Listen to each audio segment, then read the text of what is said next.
Welcome back. Today I'm going to show how to enable the Auto Create Reels feature on Facebook using your PC. This is part of Facebook's latest update, and it makes it much easier to turn your photos and videos into engaging reels without doing everything manually. Let's get straight into it. First, open the Facebook app or go to Facebook on your browser and make sure you are logged into your account. Once you're on the homepage, look at the top right corner of the screen. You'll see your profile picture there. Click on it to open a drop-down menu. From that menu, find and click on Settings and Privacy. This will expand a few more options. Now, go ahead and click on Settings.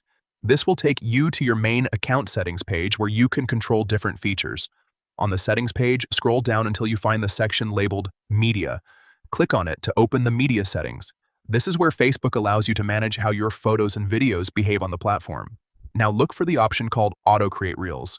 You'll see a toggle or selection option right next to it. Simply switch it to On. Once you do this, Facebook will automatically start creating reels from your eligible photos and videos, saving you time and helping you stay active with fresh content.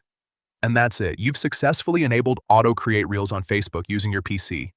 It's a quick setting, but it can make a big difference if you want to grow your presence or just share more dynamic content without extra effort.